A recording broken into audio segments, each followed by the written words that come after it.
Hello, Trombone Internet. This is Chris Van Hoff, assistant to the regional manager of the International Trombone Festival. We at the festival, of course, are huge fans of the pod, and we are really excited to invite you to attend this year's 2024 International Trombone Festival at TCU in Fort Worth, Texas. Dave Begnosh is our host. We have the world premiere of a brand new double concerto for trombone and piano with the Fort Worth Symphony. We have the American Brass Quintet. We have late night jazz featuring a Latin jam session. Like, everything is happening. All the cast will be there. It's the best hang in the world, and we hope to see you there. You can register for the festival still online at www.internationaltrombonefestival.com, and it's happening the last week of May. So go register. We'll see you in Texas.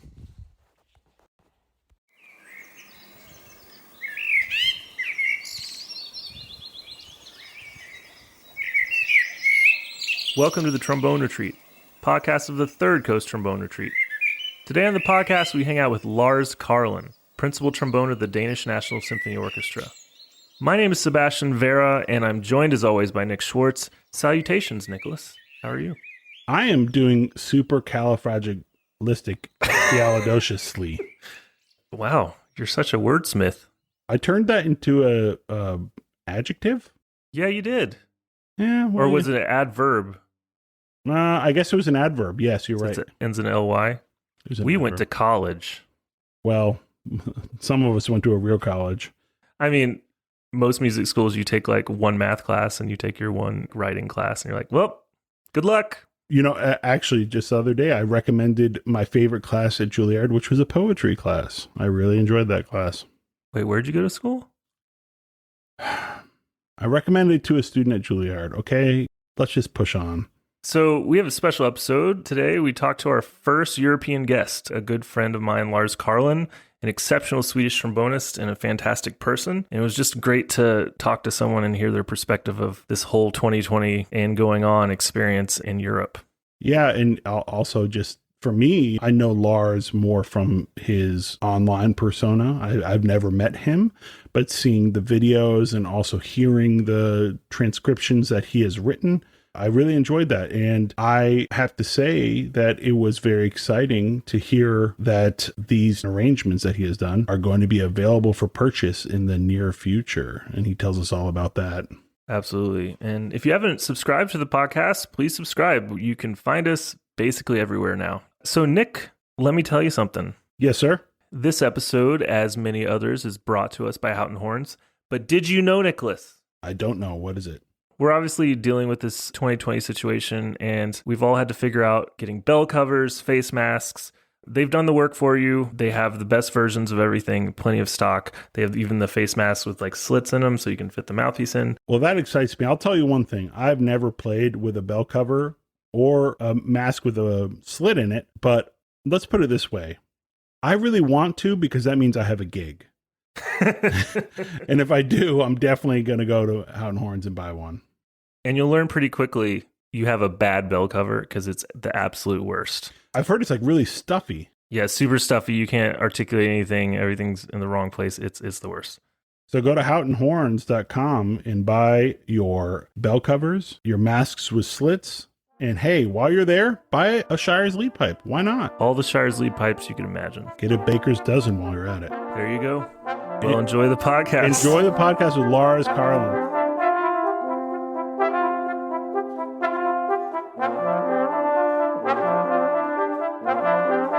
Cool. Oh, man. Amazing. Thanks. Good to see you, man. Good to it's see been you. a couple of years. The same to you, man. Time goes fast, and now we are here, like, sitting isolated. No kidding. Yeah. So you're in Berlin right now? I'm in Berlin, yeah, at the moment, yeah. But you're going to move, right? Eventually. Yeah, I'm moving after summer to Copenhagen then to start the job there. And the job being the Danish National? Yeah, exactly, Danish National Symphony, yeah. Yeah, I probably would have started earlier there, but due to this coronas thing, I can't. It's a bit like I combined the jobs a bit before. That's of course not possible now with this. You would need to sit quarantine when you come back from Denmark to Berlin again, and you are quarantined for 5 days or something. So you were doing both before? Yeah, during the trial in Copenhagen. Oh, I see. I managed to. So it was so little to play here anyways, and the corona struck, exactly when I started my trial in Copenhagen. So it was nothing to do there, or I mean, in Copenhagen it was full gas all the time, but here not in Berlin. So was that the original plan to do both jobs, or you're just talking about in the transition? That was the original plan. It would have worked out actually almost anyways. Here in Berlin, it comes down to if my colleague, we are two solo trombones, so if he would stay flexible, I mean, he could mostly choose whatever he wanted, and I told Denmark, okay, then I can come here and here and here. So Denmark 2 principals as well? No, that's only one principal there. Okay. So the trial was for that. Yeah. And you're talking about the job you have in Berlin is the Concert House Orchestra. Yeah, exactly. My colleague from New York City Ballet, he won the Copenhagen Phil. I have heard about this. It's crazy. Yeah, so he's just trying to get work, and so he moved there. He's in Copenhagen now, and he moved there, and he was supposed to go to work like 2 weeks ago, and then they shut down, nothing. Yeah. So maybe February, maybe March, who knows, Yeah. because we're not working until at least September. So everyone's just scrambling around or sitting at home, Yeah, man. All this stuff is planned, but it's just wait and we'll see, Yeah. Well, I'm curious about being not in America. The news you hear coming out of America, is it just everything's burning down and No, it depends on where you watch. If you follow the conservative or the or the which news channels you watch and so on. I mean, you get a lot of different stuff. I mean, this what has happened. I don't think it's everything. I don't know what. Maybe you feel very different to that, but we could talk for hours. Yeah, that could be the whole podcast. Yeah. So since I've seen you last, besides the obvious things that have changed in the world, a few things have changed for you. You just got married. Yeah. Recently. Oh. Yeah. Yeah. Exactly. Yeah. Congratulations. Yeah. Thanks a lot for that. What does she do? Much. Is she German? Is she? No, she's from India. From India. Oh. Yeah, exactly. We met her in Berlin, and she's from Kerala in India. Maybe you know that. I mean, I know of it, but I couldn't point to it within the country. Yeah. No, it's somebody's in the southwest. Oh, so very spicy food down in the south of India. Yeah, it's very nice. Yeah, good, yeah. I love spicy food. Me too. Oh, that makes you an anomaly being from Sweden. Yeah, exactly. I know they are very surprised there, and but I love very spicy food, and I love the food there. It's just fantastic. So much growing, so much plants everywhere, like coconut trees everywhere. Kerala means the land of coconuts. Oh, really? Oh, wow. Yeah. So Wow. it's just fantastic. Well, I was happy to hear all that because, we last hung out in Argentina, much like one of our previous guests on Hell, who you know. Yeah. And we had a lot of yeah. That's funny. You just start laughing when you hear on Hell. We had some nights, that's all I'll say. Yeah. And I have video documentation. Exactly. Sebastian showed me your beer tower that you built. I was like, that end of the evening, I was like, I couldn't really drink anymore. I was like, okay, I tried, but it's okay. What should I do? I need to do something. I saw this beer tower, and I said to Sebastian, I said, I think I could hang out with Lars. I think we'd get along. I have a feeling too. Yeah. We had this final party, we're talking about Trombonanza, the trombone festival. So we had this final party. We'd been working all week, and it was just this huge thing. There's hundreds of people dancing. There's a live band on stage. Lars is having a good time. He just, you get really interested in making this beer tower of cans. And at one point, you're just like, this thing needs to get epic. And you just started walking to people's tables of strangers who you didn't know. If they got out of their table for a second, you'd go and grab their can or ask if they could. I collected. It kept getting bigger and bigger. And at one point, I'm just like, okay, cool, And I just kept looking over every now and then, checking in on you. And one point, I look over and you disappear. And I'm just like, where did Lars go? And the next thing I look up on stage, and you're like playing a solo. Like you just grabbed your trombone, walked up on stage like, I want to do a solo. Well, hey, now's the time, huh? Oh man, that I remember too. Yeah, but it's very like, okay, it's nice to hear it from someone else, so from you, you know. Yeah, it's because that's what it's more probably how it was. A verified third-party source. Exactly. No, but like the reason I was bringing up about the marriages, and I'm happy to see it, is like, you know, we had some good talks about, you know, you seem like someone, and we can kind of get into this trend in your career. You seem like someone that's like, you're not going to rush into anything. You're going to take your time. You're going to make sure you're making the right decision and that it's something you're really happy with. And you're not going to do anything because you feel like you have to. Thanks for that. That is very nice words. Yeah, but yeah, I've tried my best. For me, the last years, I felt that my private life was a bit suffering. So that has happened a lot. I haven't actually invested. That's not been the last 2 years. Haven't been my trombone years, I would say, mostly. Well, you want a job, so I would kind of disagree. That happened. Yeah, but that's more than a year ago now. Yeah, no. Was it right before the pandemic that you? That was a half a year before the pandemic. So you had a real busy life there for a while, going back and forth from Berlin to Copenhagen, right? That was busy. Yeah, that was. It was gonna be very busy. The 2 Mahler 3s in the spring was gonna come up. One here in Berlin. That's when the pandemic came. I never played Mahler 3 in my life. Still, I have only 2 rehearsals. And then the pandemic struck on the second or third day of that week on the Mahler 3 weeks. So that was cancelled. Oh, brutal. Yeah, I was angry, you know. Of course. But yeah, it's, you know, you're into it, you know, want to really do it. It's your moment. You're waiting for how many trombone solos are there like that. Not like that. Yeah, you can count them on one hand, that's for sure. Yeah, yeah. So now you play it like in your front yard. Yeah, like, exactly. I'm ready. No, and then it was gonna be Mahler 3 later too in Denmark then. Wow. Later, but that didn't happen also. But man, I hope for next time. You know. Unfortunately, we all have stories of this. You know, looking forward to things coming up, and then nothing. No, it's going on your. It's going in our mental. Oh, of course. You know, of course.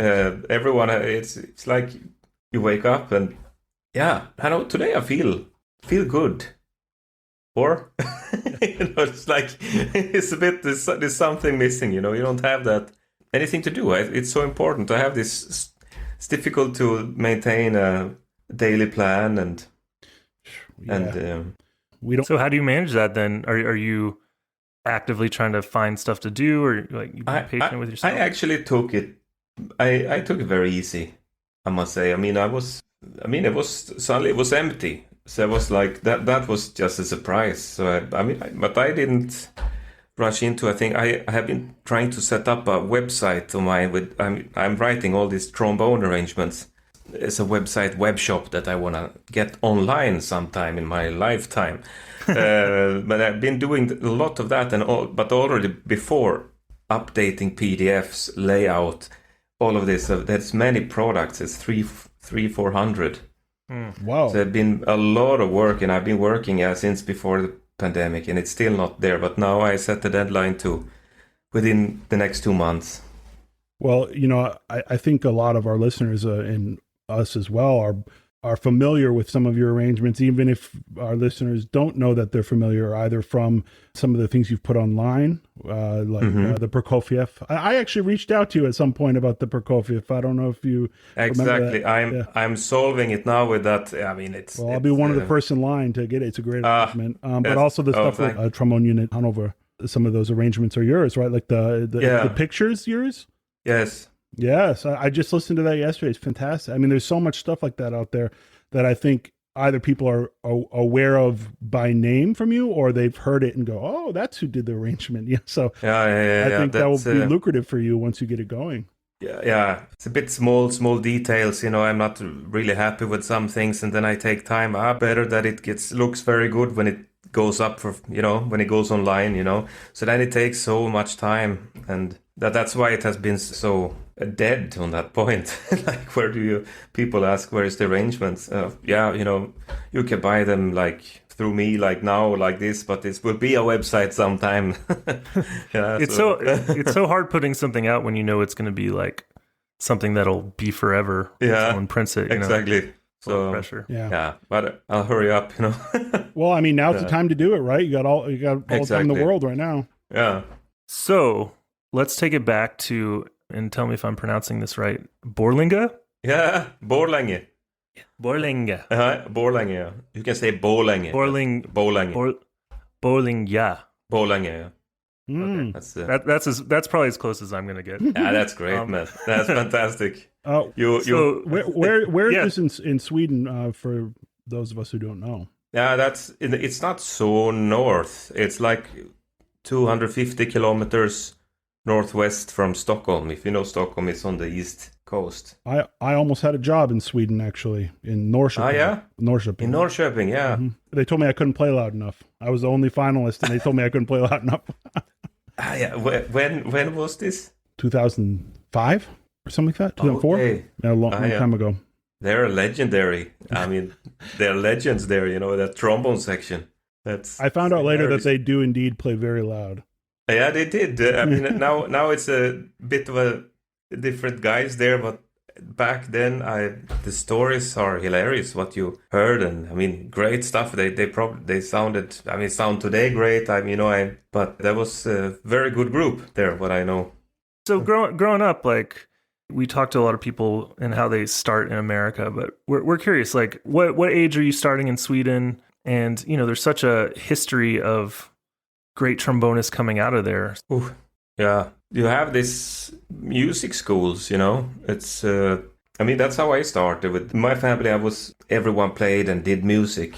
So my father was a classical guitar player, schooled in the academy in Stockholm too. He was the only one with an education of classical music. Otherwise, my mother was. They started the first female vocal group in my hometown. It was like covers by Mamas and the Papas and Beatles and others. So, wow. Yeah, they were good, Later on, then when they met, then my father also joined in and that played in the band with them and so on. I mean, very different music styles. I mean, we are 4 siblings. I have 1 sister and 3 brothers, and my oldest sister she's a music teacher, does music songwriter, and my older brother he has a company, he works with something else, and he does music on the side. He has this band with Irish folk music, and the younger brother is playing drums in a metal band. Like that's awesome. So it was. Metal's pretty big there, right? Yeah, it's big, yeah. And in Finland, even bigger, I think. But I was always inspired by... I started with piano at home at age of 6. I wanted to be a boogie-woogie piano player. That was a star, That was my biggest dream. I still play sometimes a bit, like, when I have time, But it's... But then trombones, I started with at 12. And then the music school... which was a great thing. It's a fantastic thing at home. Great teachers also. I mean, my father was teaching at the school as a guitar teacher, and he, of course, had his idea about what instrument to choose and how the teachers were also more specifically. So he wanted, I think, me to choose oboe or trombone, because he liked the teachers there mostly. Specifically. So, but then the music school organized demonstrations of the instrument. So, and there the military orchestra, or say the marching band, the conductor waved the different instrumentalists to the front of the station. They did something on their instruments, and the trombone player, of course, did what you should do, like this. Whoa, and I mean, that was it for me. I was in love. Like that was it. I said trombone is the instrument. I mean, that's all we can really do, right? Yeah, that's why the trombone was built. Yeah, yeah. So That's always the easiest way when you like have to do like a children's concert or something, or you're like demonstrating for kids for the first time. Yeah. And you don't know what to play. That's always just like the easiest go-to. Yeah. It always gets a laugh out of like 5-year-olds. Yeah, exactly. Play the Martin Ballade for 5-year-olds. They'll love it. Exactly. Yeah, exactly. I had luck with a great teacher also. I have a lot to thank. He did great basics with me and was so fun. So Was this, I have to say, because I was reading your bio and there was one teacher you had early on that had, if I had to imagine the most Swedish name. Yeah. Sven-Erik Eriksson. Sven-Erik Eriksson. Yeah. He That was was it. my teacher in Stockholm in the college there. Yeah. That's very Swedish, yeah. So, you obviously came from a musical family. Yeah. You had a lot of music going around. You found this cool slidey thing. And were you precocious growing up? I mean, were you really interested in practicing and listening to music? And Yes, very, very, always, yeah.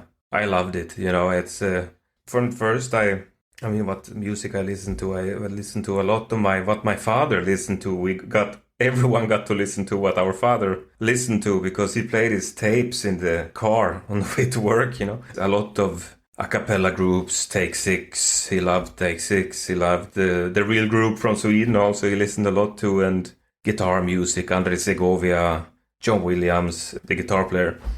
There's a lot of different stuff like pop, Beatles, everything. I mean, I listened to that, and then he brought some CDs. The first trombone CDs I got was with Nils Landgren.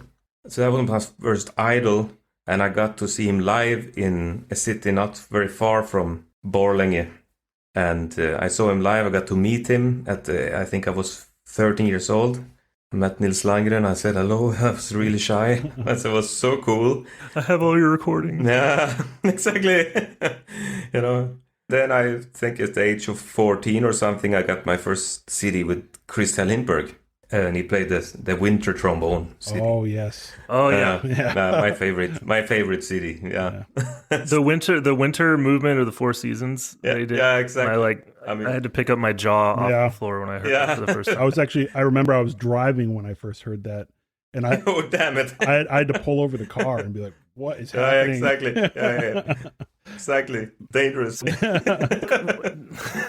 Tell us about what kind of influence did Christian Lindberg have on you growing up? I mean, he's a trombone hero across the world, but being from your own country, being a young trombonist, I mean, what was that like? Yeah, man, he's for me still. I mean, I have got so much of inspiration from him.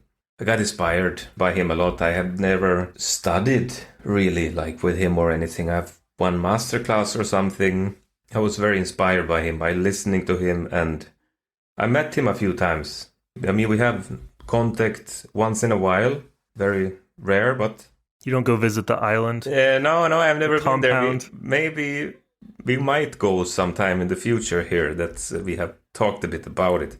We will see. It looks beautiful. It's amazing out there, yeah. We will see if it's in the summer or the winter. We will. A little bit different. I don't know what's... Yeah, exactly. And no, but so for me, I listened mostly to Christian in my life. Mostly everything he has done, I've listened. And then I have been inspired by many others too, but that came later. I listened a lot also to Stockholm Chamber Brass with Jonas Bylund. The first CD, the Sounds of St. Petersburg, the first CD they made with that group. Oh, wow. Philip Jones Brass Ensemble. A lot I listened to them. That's everything. I was hooked. So that was my kind of brass world at that time.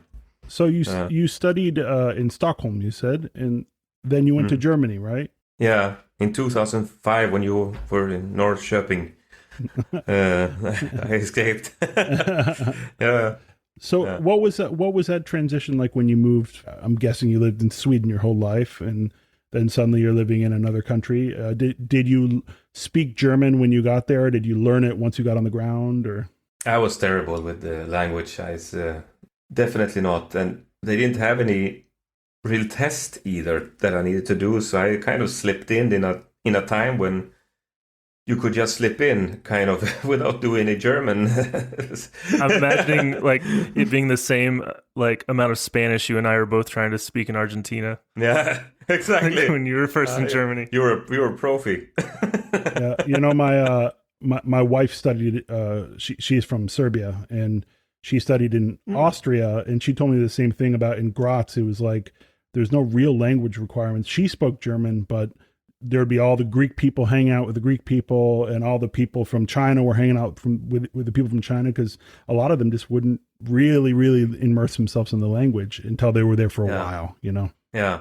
So for me, language came when I got my first substitute contract in Germany.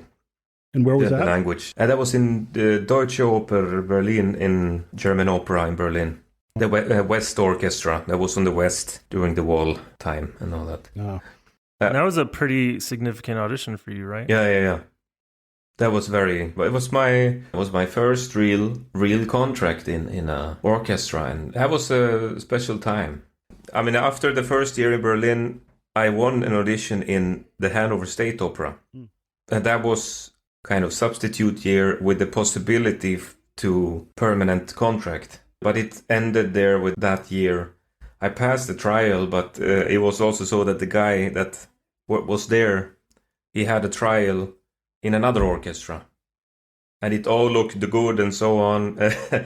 I did a trial. That was maybe one of the most important years, maybe for me, because I was on a possibility to get a steady job, It was not only a substitute. They were really, okay, you are here on a trial now, and if it goes well, you can have the job if the guy that was on a leave on another trial in another orchestra, if he passes his trial, you can have the job. It looked all well, and all, but he didn't pass. Then finally, so he came back, and I was out. One thing I learned by that: don't listen to the colleagues, because of course, you will be good. So, because I kind of had a feeling that I'm not sitting safe. I should go on and do auditions, But when I did that, they were looking at me. Why are you doing auditions? Do you want to go somewhere else? No, but I'm not sitting secure here. That's a tough position to be in, a really tough position. Yeah, exactly. So but I went on and did auditions, and one audition or something like that, or maybe two, didn't go so well. All okay. I could go and study a bit more and so on. But that was a good lesson. And after that was a bit Berlin, and then I was in Aarhus from 11 to 13. That was my first steady, permanent job. In Denmark? Yeah, Aarhus Symphony Orchestra. And from what I'm reading, a few things. So you, in kind of what I mentioned earlier, you had this great job in Denmark, but you decided to leave to go back to school? Yes. I kind of missed, I had the sound in my head and feeling of playing in the opera in Berlin still. So actually I wanted to go back to get a job in Berlin. And to do that, I needed to get some coaching, especially because it didn't really go for me. I didn't kind of hit I didn't bullseye in the auditions really before this. So I got to study with Lars Karlin at the University of Arts here in Berlin, a bit with Stefan Schulz as well, and Rainer Vogt, he's called. That was really good. That helped me a lot. Lars Karlin helped me a lot. So when you say you missed the bullseye, and you were talking about you had this sound and this feeling of playing in Deutsche Oper, was it that you felt like you needed to go back to just kind of, because you wanted to live in Berlin, to find that sound? Is that what you felt? You just needed to find something very specifically Berlin, or? Yeah, I didn't. I missed a few technical aspects, I think, of orchestra. Lars Karlin was, I would say, he is very good in preparing people for auditions. He was very good in that, and got very good focus on the support, how important it is to always be there with that. That wasn't for me. Of course, you always use it, otherwise it wouldn't come nothing out, no? But that you use it that you always feel that it's always there. It kind of transformed my playing. In 1 year, lot of things happened. It was a bit going back to the absolute basics again, one more time, and going and building yourself up again. This might be confusing to hear for some of our younger listeners, being like, you had a steady job and you choose to leave it to go back to school and study. But yeah, I was hungry for reaching more. Yeah. I missed the challenge. I left Aarhus with nothing. All people were saying, you're stupid. What are you doing? You're saying up a permanent job. You have your money. I said, yeah, I can't get to the next level. I need the fire in my ass. Like, otherwise I don't get anywhere. I need that push to get to the next. If it is something, I mean, that time especially, and I was 30 years old then when I left Aarhus. And there was, I was quite, okay, you're not 22 or 23-year-olds now, or even younger guys that are. But yeah, it was good to do that. And it was a great lesson for me. And I don't regret it a single moment that I did that.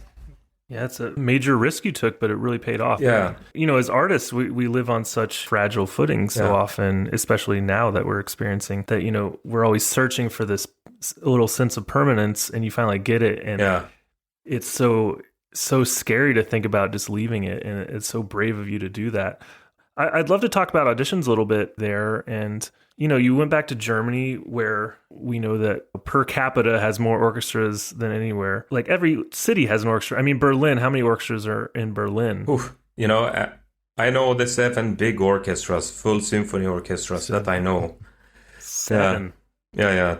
Wow. 3 opera houses and 4 symphony orchestras.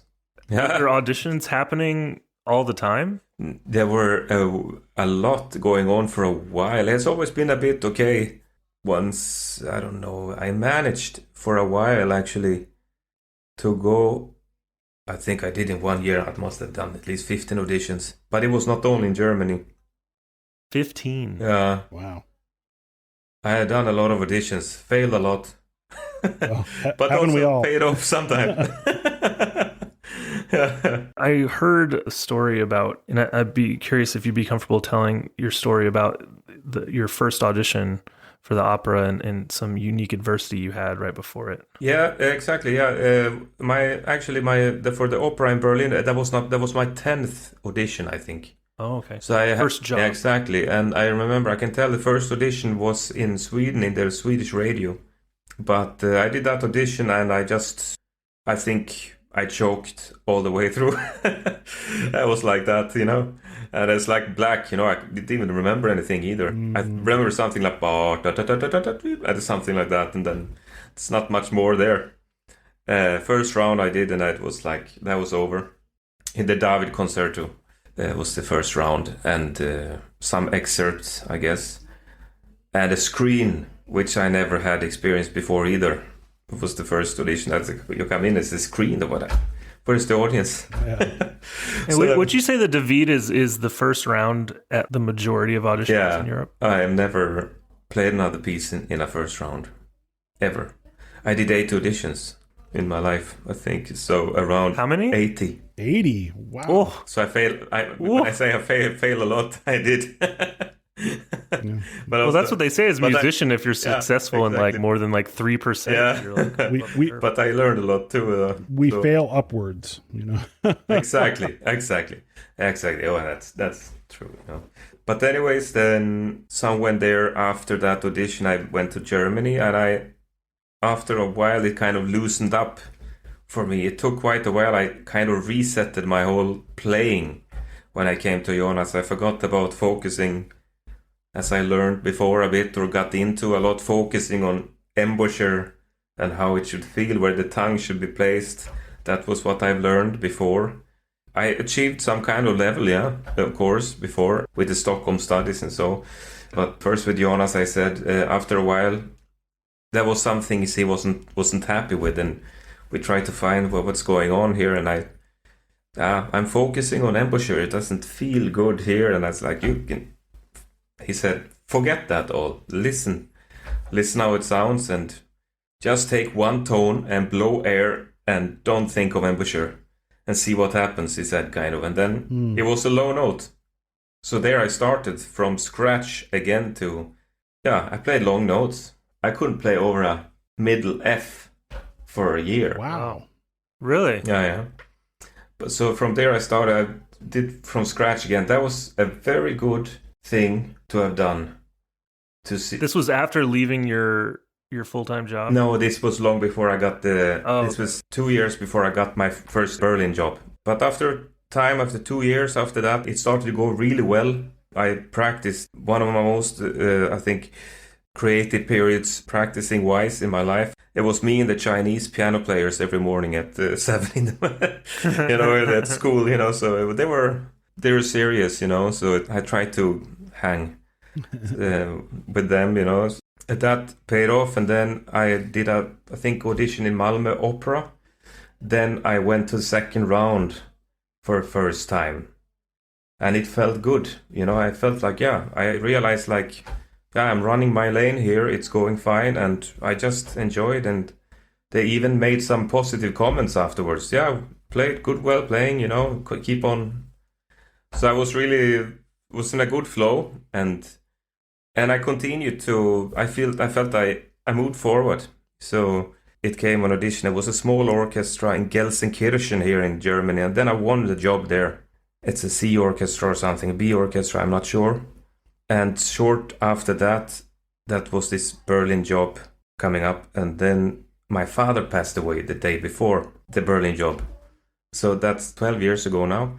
But that was, I've been thinking quite a lot about how that really was, I think it gave a lot of, of course, that was an audition that the hardest thing was not to play trombone anymore.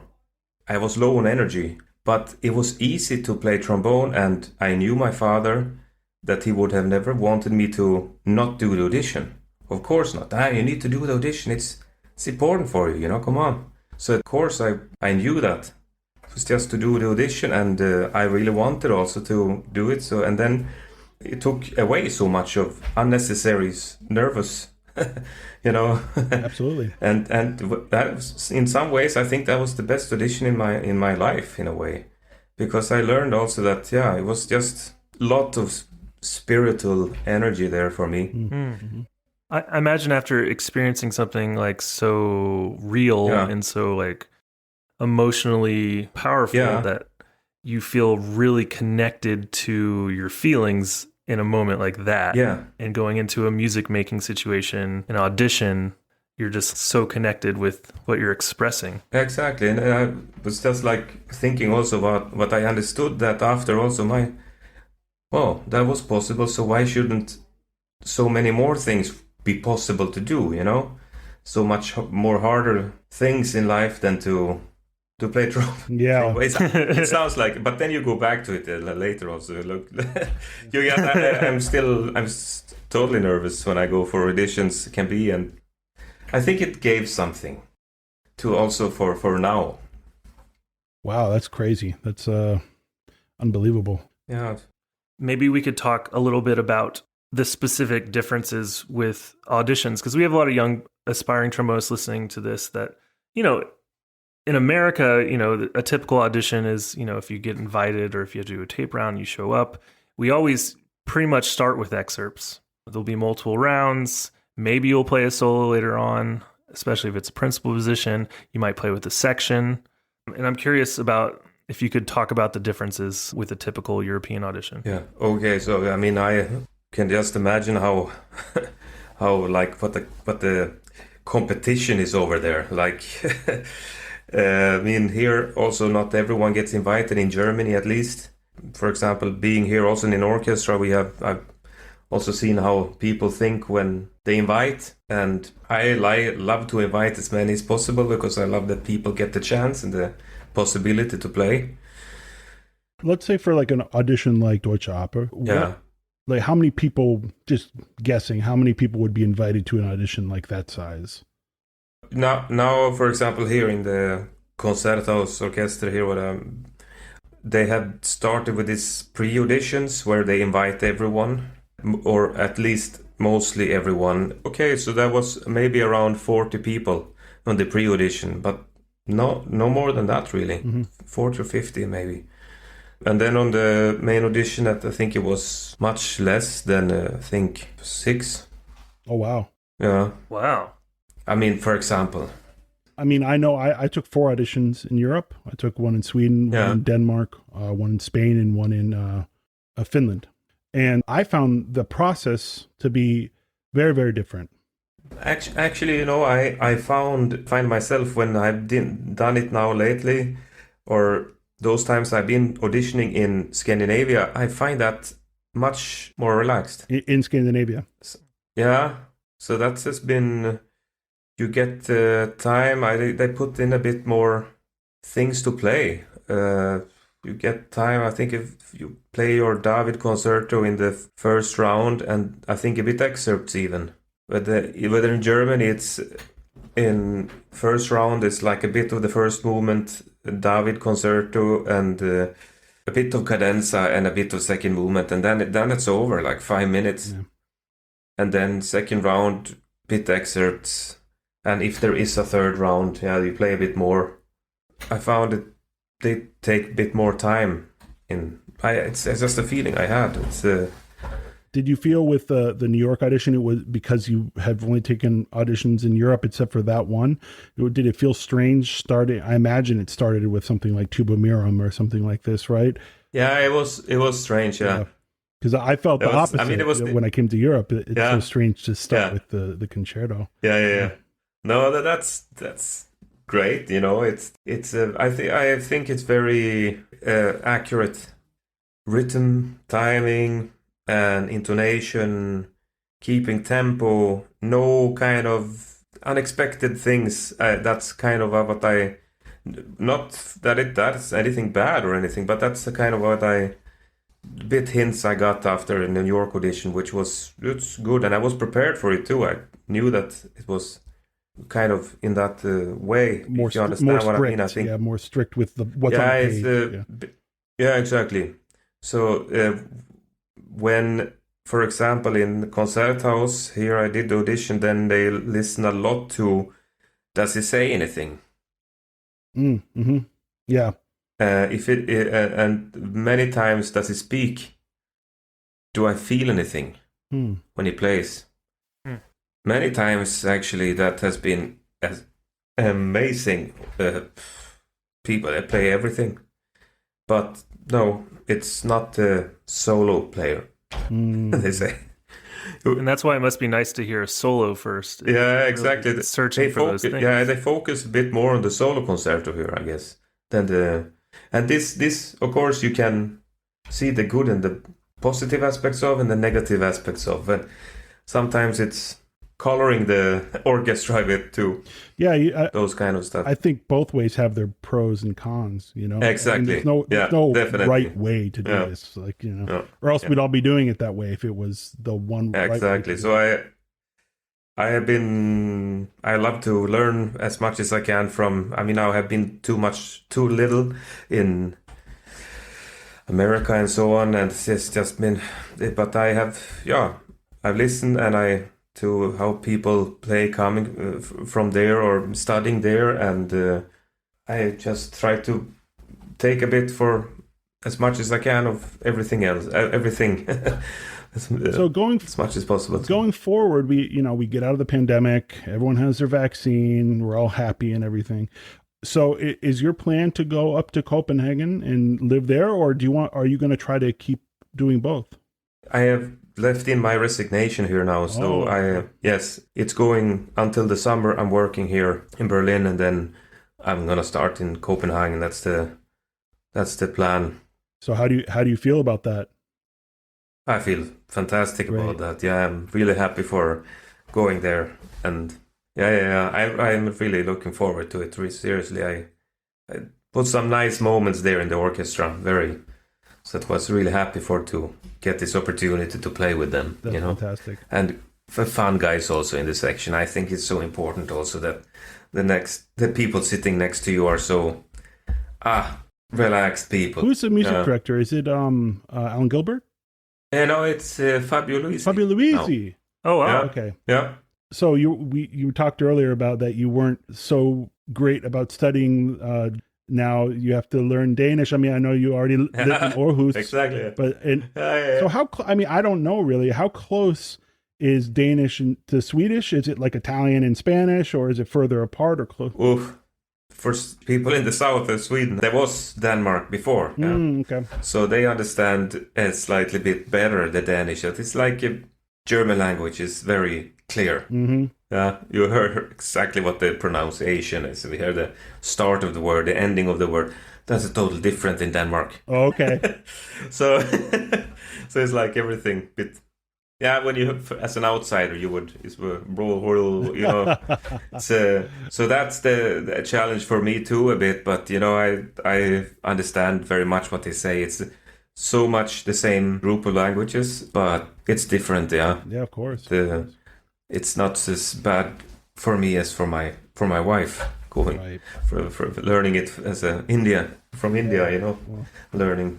But she's easy to learn, and so we're hoping for the best. And it's such an up and coming city. You know, Copenhagen is going through this huge revival in the world. It's where it's a food capital, a cultural capital, and it's I think it'd be amazing to live there. Yeah, I hope so too. It's I like the place very much, and very nice atmosphere. I love that, especially when you go out, and especially, you know, when you come to those nice little bars, you know. Oh, do you like to go to bars? You know, honestly, I haven't been drinking for almost half a year. Yeah, so I've been very off the but there's nothing. I mean, if you I don't know that, Lars. Yeah, but it's no bars have been open, you know. Well, there's it's like you have a bar in your house, Bar Karlin, man. Exactly, you know. Yeah, but yeah, no, I love that. But the atmosphere also, like in those places, and they make music, also live music. They have very much of, and often. I love that. You take your trombone and join in. They just love it. Great. I miss that a bit here in Berlin, I must say. I haven't been. We just got to go back to Argentina. Yeah, exactly. You know, does it feel? I mean, obviously, different culture, different language. Does it feel though a little bit closer to home as far as just the vibe of Copenhagen, as far as the culture? I mean, it's obviously not the same as Sweden, but does it feel closer? Yeah, it feels closer, yeah. It's definitely, yeah. Then Danes I find very, very relaxed. Like, compared to the rest of the Scandinavians, I find them the party Scandinavians.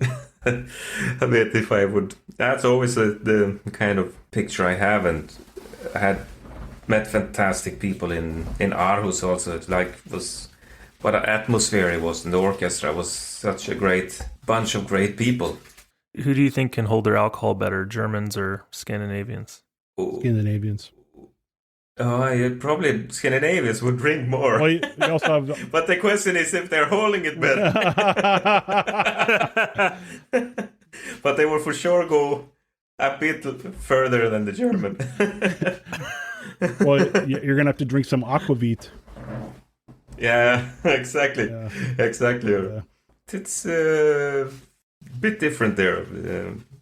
I think they would be a bit wilder with the Scandinavians. Like, they get a bit out of hand, you know. That's okay. I'll come and visit now that I know you and Brian. But you have a lot more fun with the Scandinavians. I'd be curious if you talk just a moment about cultural life in Berlin. I mean, one of the major cultural artistic centers of the world. I imagine there's just so much you can experience there, museums and theater and dance and I don't know. No, it's insanity. It's like it's so much, just all these orchestras and all the different sounds of those orchestras too, and every orchestra with its history, and yeah, it is really inspiring. It's I've been here a lot and I kind of felt like, okay, you know, I have really appreciated this, you know, but I can feel that it's time for something, you know, something else. Well, it seems like you don't sit still for very long. So no, you are both. Yes, I am accurate. I think it's important for me. It's important anyways that I find meaning in what I do, true, really. And I try that as most as possible. And I really wanted to go to an orchestra where I can I miss playing the big repertoire a lot, and that's main reason why I'm also going to Denmark. Solo trombone also a bit more what I would like to play, and that's a good thing. Not that when I act any dictator or anything, I try to let everyone play what you want, guys. Like, it's the best that way. But so that's one thing I would like to create with the group. Dream principle. Exactly. I would love to be that. I hope I can. I hope. Well, with that attitude, that's a good attitude. That's a great attitude. Good player, We see it. It's great guys there. You don't need to do anything. It's just like it goes from it's just automatically good. Yeah, that's a rare thing. Your job, And speaking of your solo playing, I just wanted to mention really quickly, I was listening to your recording, the Swedish Trombone Wilderness, by the way. Awesome title. Oh, thanks. Sounded beautiful playing, really. Lars. Oh, thank you. Incredible playing. So everyone check that out. It's on Spotify. It's on everything. I imagine you can order it somewhere. Your new website will be able to get your CD, right? Yeah, exactly. I anyway, will put in a link. Yeah, well, absolutely. It's there on Spotify also, I think. So I did read something that really caught my interest, in that you studied peak performance with Don Green for a while. This was in Los Angeles? Yeah, it was just over Skype, Yeah, over Skype. Okay, that is around, I think, 2 years exactly since I started with. Just when I arrived to Argentina, actually. Oh, for the Trombonanza, I had my first meeting with Don Green. So that's why you were such like a confident maestro for that trombone choir. Yeah, man. You were centered. You remember that?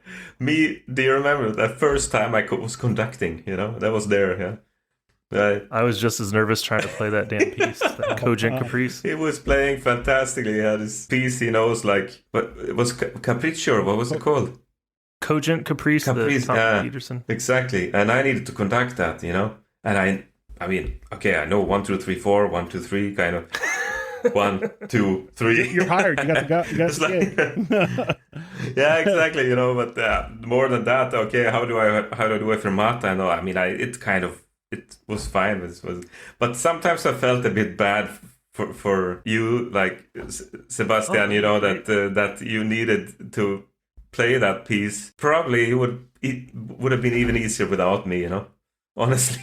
No, not at all. It was, we were both trying to just our Spanish was like not great, and we're leading this trombone choir of all the advanced kids. Lars, let's be honest. If you can say, as Sebastian, it would be easier to play without a conductor, then you're the perfect conductor. That's exactly. like most conductors, right? It'd be easier. Like how often do we say that in the orchestra? It would be easier without you. Exactly. Yeah. Oh man, that's but it was fun times. It was good for me to wave a bit. I found the video for that the other day. Oh really? Yeah, like deep dive. I found it. Man. But anyways, Don Green. Mm-hmm. So what was that experience? That was... What'd you learn from it? Oh, wow. A lot. I signed up for that 10-hour sessions with him to go for audition in the Bavarian Radio Orchestra here in Germany, but it turned out very different after a while, getting material from him, what to read, and understanding a lot about the, left, right brain, subconscious mind, all of this kind of stuff, and that was so new for me. On goodness, what I went in, I really took that serious, that I was so interested in this, and I love this stuff. And and what I learned, I did these tests for competitive adjective profile. Was it so? I'm not 100% sure, but it sounds official. It's like adjective kind of things you are good at. How do you think? How resilient are you? How is it strong or sensitive are you? How aggressive or whatever? All this kind of stuff you need to rate yourself 1 to 10, and then I sent it to all my siblings to do one to fill it out, how they thought about me and some other friends. And was interesting, the answers, what came back and what people thought about you. One thing that came out really clear out of that, for example, that exercise was from a book by James E. Lear, The New Toughness Training for Sports is the book. Don Green said that, okay, read this, And anyways, with doing this kind of rating myself, all the ratings I got from all the others, all the people that did it and for me, kind of, my ratings were much lower. So I rated myself really low. So I learned there something that you really hard on yourself, you know, and a lot more follows that. How do you expect a lot from yourself, but what do you expect from others, and how is that relation, and how can you get this better? So it had I think it was a life journey for me, and saying good things to myself, like, you can do this, like, you don't need to be I was super nervous many times for just orchestra rehearsals sometimes also, but nothing big, and I was anxious. So it had a big change in the end. After I think a 5 hours or something of that coaching, I got to fake my funeral and write on a paper. Was it like a thing to like see looking back, like what? Yeah, exactly, kind of like that, you know. And then write on a paper afterwards what I felt that was missing, kind of what I haven't done, and mostly out of it after those 5 hours, it came onto other things than the auditioning. Came into focus much more on composing, and yeah, but anyways, that helped me a lot and made me a happier person, I must say also. But it's something I try to continue with also. I feel much better if I do some kind of mental exercises or something or reading something about this, or always take it as the mind also needs to be exercised. A lot of mental rehearsal Don Green does, of course, and that I started with, and that helped me a lot. Like visualization. Yeah, visualization, yeah. I didn't want to bury the lead, so were there things that you were writing about your funeral that you weren't doing currently in your life? You wanted to do more? Working a lot. I was workaholic. Since I don't know when I was hooked on, it was work, you know, and it was not much private life that I really invested in and took time for, and understanding where am I at the moment. So it was I kind of stopped at the one, and it was like what came on that paper was like, family, love, composing. There came a lot of stuff like, come on, what are you doing? This is where the awakening for composing happened. Would you say? Yeah, to like understand that this is, or maybe awakening anyways that I'm not doing composing. I'm not sure that I will. Maybe I should just keep away from it, but I think I will enjoy it if I take my first steps there. Yeah. When that's the time. But anyway, so that's with what I said in the start of this, that trombone and practicing and plans for practicing is not what has happened mostly the last year, 1.5 maybe. But I've been practicing everything I need to do, and so, but my own, as a red line as a solo career haven't been there. Or All right, Lars, we close every podcast by just asking a few questions, some quick questions. And we actually had a few people write in some questions from Instagram and our Zoom practicing. So I want to ask you some of those. Some of these are goofy. They're all good ones. Let's see. Well, I know what your answer is going to be for Yamaha Trombotine or Slido mix. Yeah. Yamaha, you know? Yeah. Yamaha artist, of course. How about, okay, so we had, one thing we didn't talk about yet was competitions, and you've been successful in a lot of competitions, and the culture of taking competitions is a lot more prevalent where you are. We had Omar El Musa, a former trombone retreat student, asked what your mind state during the preparation and during the performance is in these competitions. Where the mind kind of, how it travels from practicing to performing. I believe that what is good with a competition is exactly just that you can challenge yourself.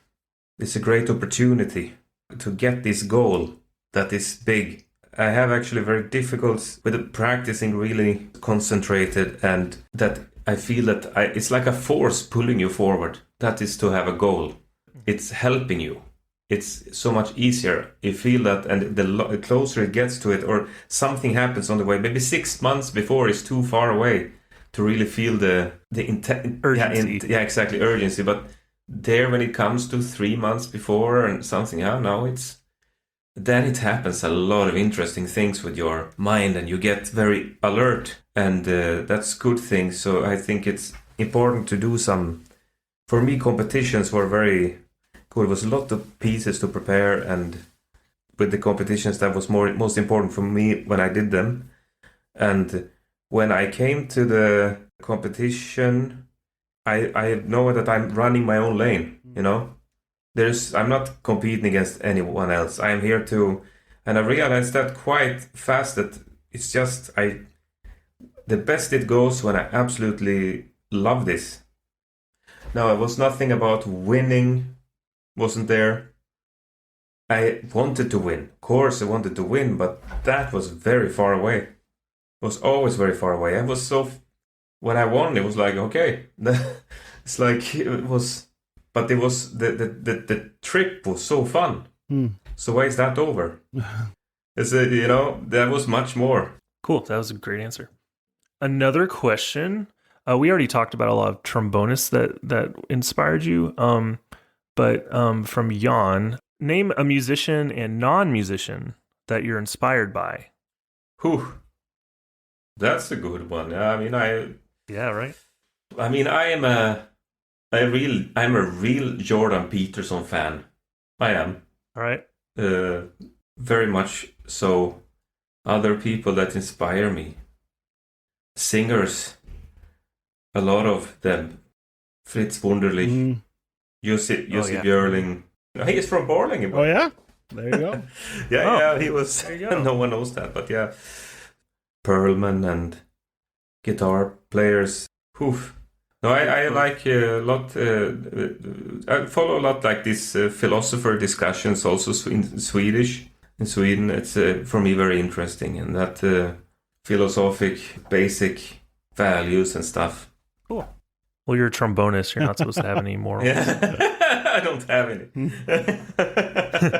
No. Okay, and last question that from written in that we're going to ask you is from Logan Borchardt. Asked, name your favorite experience from working with Trombone Unit Hanover, and specifically Tomer Miskowski. Yes.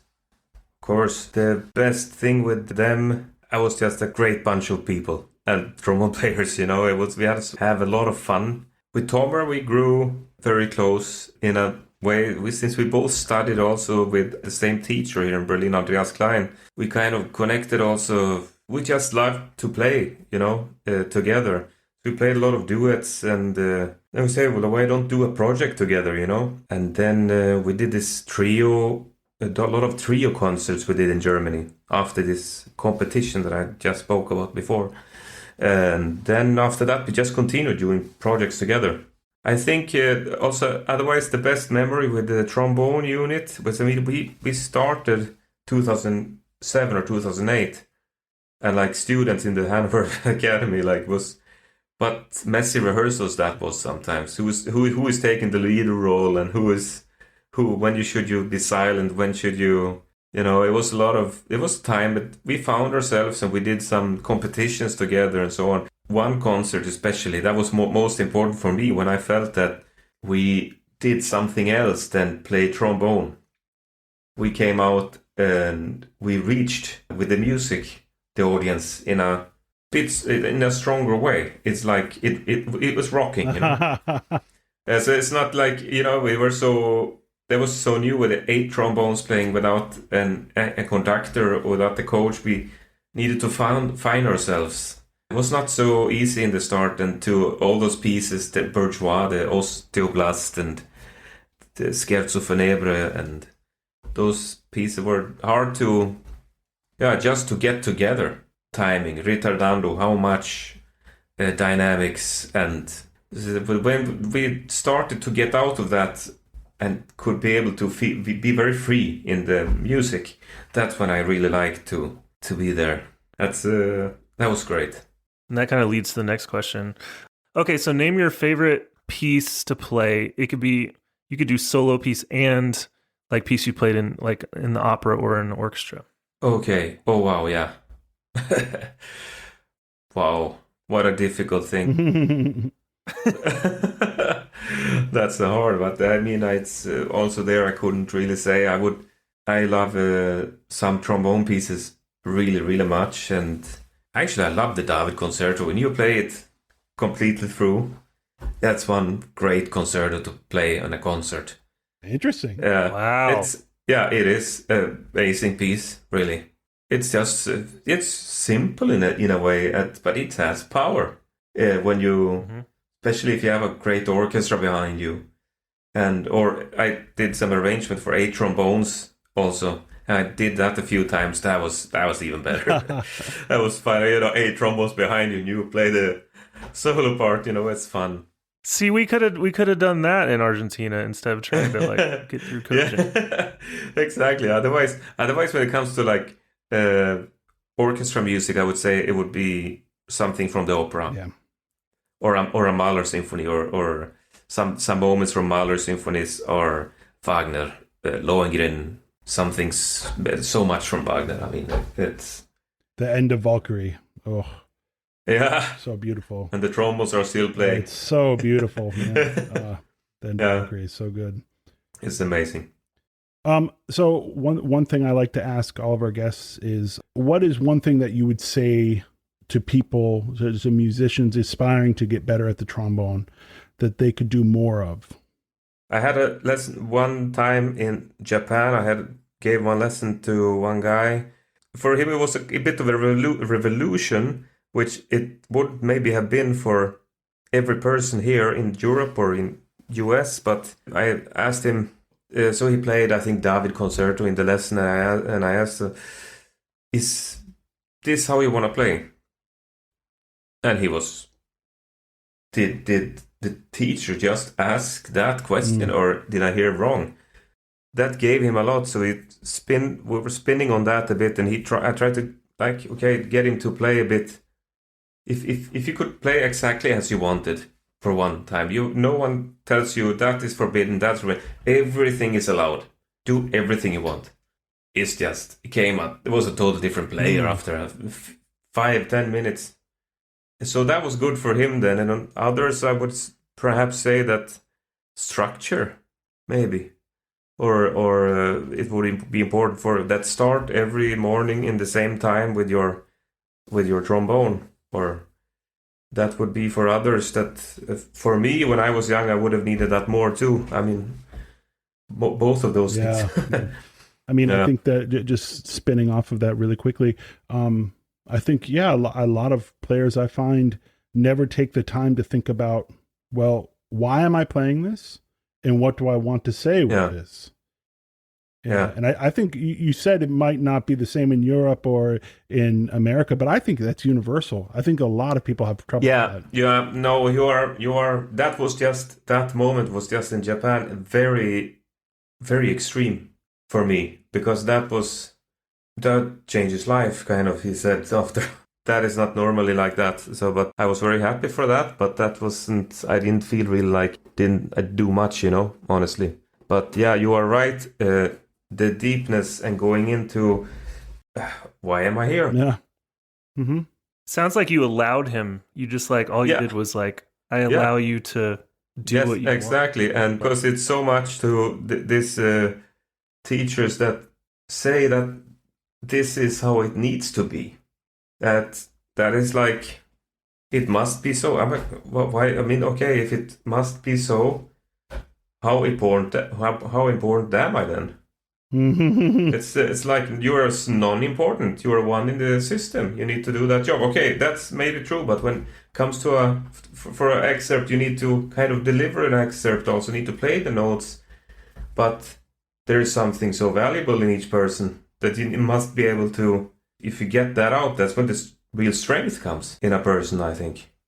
Wow. Yeah. So yeah, it's totally what you say, and that's a nice feeling when you see such a result in a student. You feel like a super teacher. It's like, I'm amazing. Yeah, exactly. Exactly. Yeah.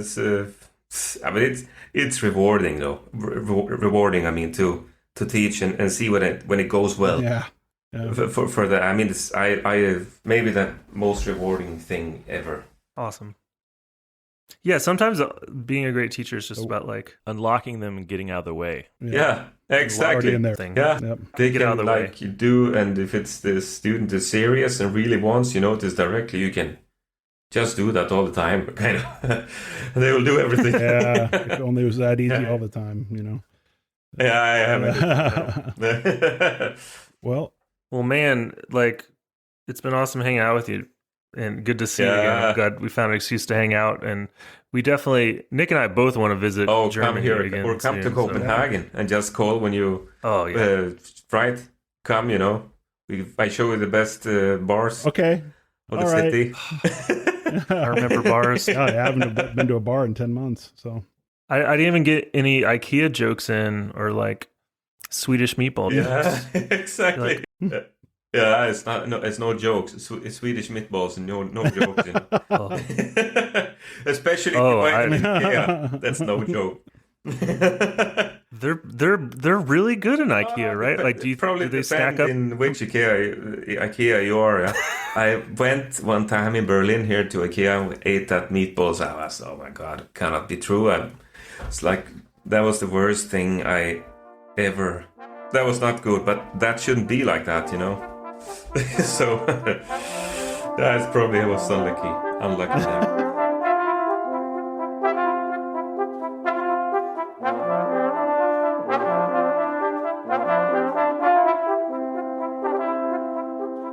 So, Sebastian, Yes. this was the first interview we've done where I do not know in any way, shape, or form the guest. You guys like exchanged an email once. Well, I know of him. But I don't know him at all. Like there was others that we have interviewed in the past where I'm acquaintances, have met, but this was the first time we've never met. You know, that's very surprising because Nick Schwartz web spreads far and wide. It is known. It's a thick and wide web. I don't know where you had to go thick about it. That's a little weird, but you know. Well, if you're going to go wide, I feel like if spider web's going to go wide, it's got to have thick strands. So you can like trap people. Is that the way you like build relationships? You kind of I trap them? prefer ensnaring. Oh. Yeah, that doesn't sound much better. Well, you don't sound much better, so how about that? That's mildly hurtful. Okay, well, here we are. I can deal with that.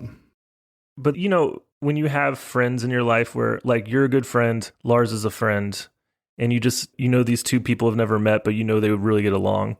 That's how I felt about Lars, and I know we'll get to hang out in person at some point, but he's a really, you know, thoughtful person. You know, he's really careful about what he says, and I really just love how he's been such an independent thinker, and no matter what he does in his career, he has to believe in it, and he has to push himself to be the best he can and do things for the right reason. And I really respect that about him. But at the same time, he's a ton of fun. Well, you know, I think speaking to that, talking to him about when he was in Aarhus, the orchestra in Denmark. That was a beautiful pronunciation. Well, you know, I am Scandinavian. In Aarhus. Aarhus. And then leaving to go back and study because he just felt like there was something missing in his playing, missing in his direction, missing, you know, in general. I mean, that takes a lot of, dare I say, gumption. Oh, wow. A little Swedish gumption. Swamption. I'm sure there's a word for that. It's probably like 45 letters long with a lot of umlauts and those little circles above the A's. That's the technical term. I don't know. I actually don't know what those are called. So please, like, write me and let me know what they're called. I know in like Spanish, you got the little thing. It's called the tilde. You got the umlaut in other languages. Is that it? Any more? Well, you got the AE smushed together also in what's that called? I don't know. Who knows? What about the O with the slash through it? Come on, Scandinavian people, bring it to me. I want to know what these are called. I think you have to be like a doctorate and have like be an intense scholar to like understand that stuff. Well, one thing that, you know, I just completely switching gears here, that it felt serendipitous that one of our first interviews of the new year was with not only a European, but a Scandinavian person, because for New Year's Eve, I made gravlax, which is a staple of Scandinavian cuisine. Well, I mean, what are the odds of that happening? I've never made gravlax, so I would say not great. Gravlax sounds like a meal in a Dr. Seuss book. I am really tempted to say that you sound like a meal in a Dr. Seuss book. That's a creative retort. It's really good. But I'm not going to say that. One thing I love about Lars playing, I really enjoyed talking to him about Christian Lindbergh, as, me growing up was a huge Christian Lindbergh fan. And hearing Lars play in person, you hear so much of that influence in his playing. The Swedish tradition, if you can say Christian Lindbergh is the Swedish trombone tradition, I imagine is a major part of it. And it was really cool to hear how much he really had respect for him. Yeah, and it was interesting for me to hear his history both in Scandinavia, I mean, between Sweden and Denmark, and then also a lot of time in Germany. So, he's really been around the block, as it were. It was very interesting to hear all the auditions he taken. I think he said 80 auditions. That's ridiculous. That's a driven man right there. But it was also cool just, when we talked about the European audition system and the fact that there's more orchestras per capita by far in Germany, and the fact that he said he took like 15 auditions in 1 year once. I mean, that's crazy. Right. Yeah, that's insane. The system, I personally like it. Starting with a solo, I think that's great. Obviously putting the value on that to start as like the thing that, will cut people. And I don't know, the tenure process seems different. I was thinking about this morning, actually, is that, I feel like in America, the audition process is a lot like, let's find someone to fit into our orchestra. And in Europe, it's more, let's find someone really special that will help our orchestra grow while fitting into our orchestra. And while, I don't think that's like on either end, Europe or America, I don't think it's a conscious decision necessarily, but I think it kind of is just built into the fabric of both the conservatory system in both places and the audition system. And yeah, it's I obviously have no real like hard evidence to prove that, but it feels that way. In hearing Lars talk about, emphasizing the individual via what they have to say in a musical phrase, what they have to say with their solo pieces, what they have to say with their excerpts, I think that kind of backs up my point a little bit, at least from one point of view. Yeah, absolutely. And of course, every group is different in every situation, but it's always cool to hear about different traits. And switching gears a little bit, this week has been awesome for me, and we started doing these practice hangs. And basically what it is we were inspired by a friend that plays flute in the Chicago Lyric Opera, and she's been having these Zoom chats where it was just kind of practice accountability. It's like every day at 10 o'clock we're going to meet, and it's going to be on mute, and there's no pressure, and just come and hang out. We can chat for a little bit, and then we all work. So we thought that'd be really cool to try with the trombone retreat, and we did it as a test run for a week, and we had so many people come. It was a lot of fun. Yeah, that was definitely the beta testing, and I think that I know that we're going to go forward and continue doing this for the foreseeable future, at least until the end of February. It's just tromboneretreat.com/practice. I just made a lovely post, might I say, promoting this practice hang, and you can find it on the socials on Insta and Facebook. Faceagram and Instabook. Instawebs. And I want to know, this is what I want to know, and Sebastian doesn't even know I'm going to ask this. Please. Should we make a TikTok account? I want to get some messages saying, I want some TikTok. Well, okay, if we create a TikTok account, are you going to make TikToks? I'll TikTok it. I'll talk it up until I tick it, Okay, I'm convinced. Tick it till you click it. Wow, you're really selling me. Well, you know what? You can take that snark and put it in your purse. You can talk that snark and put it in your gravlax. Oh, nice callback. And so it's just something to show up for. And you could just sit there and play long tones all the time. No one's going to hear you. But you can also ask questions of people who are in there, which is nice. What are you working on? I think, yeah, exactly. And I think the best thing you can do is get on it and just full screen Nick's window. Mm-hmm. Just full screen it and just stare. Could we full? And then you could also full screen, full send. what's that mean? You full screen it, and then you full send like hardcore into the trombone. What does that mean? Full, like play loud? Whoa. Okay. Wow. Okay, boomer. Don't know what full send is? When you go like hardcore into something. Wow. You're so cool. I was thinking you should just full screen Nick's window and just take a lot of screenshots and just keep sending it to Nick. I would. Can everybody do that actually? Everyone just full screen Nick, just keep sending him pictures of himself. That was a thing at maybe 2 or 3 retreats ago where someone started during the retreat just taking pictures of random people and sending it in always have a group chat going during the retreat with all the participants and ourselves. And so it'd be just random pictures really close up of Sebastian teaching a master class. I forgot about that. So Sebastian, we have a question. Oh, from the interwebs? From the interwebicals. Okay, let's hear it. This is from Sterling Davis, and I want to touch upon that. That was actually great name. That was originally going to be my name, Sterling. It was going to be Steve. Sterling Davis? No, it was Sterling Davis, Nick Schwartz. It was going to be Stephen Erling, which was named after someone in my family. I don't know who, but they were going to call me Sterling for short. So Sterling, we almost have the same name. Just want to say. So Sterling says, "Hey there, I'm a music education student at Stephen F. Austin State University. Nacogdoches, what's up? I would like to put my name into the audition circuit. I wanted to ask about writing resumes for orchestral auditions. What type of experience are orchestras looking for on paper when they're reading through resumes? The first time I submitted my resume to an orchestra, they said my resume did not show the experience needed for the position. I performed in my school orchestra and I freelance in all genres around the East Texas area, and I was in the Marine Corps field band for 4 years. What can I do to be more appealing on paper?" So that's the question part. Yeah, it's a very interesting point. It's a tough one because I think I can speak for basically everyone to say that, my resume was rejected from a couple auditions when I was in school. And, sometimes there's not much you can do about being rejected, but I will tell you this: appeal. Just write them back and say, I would really like you to reconsider.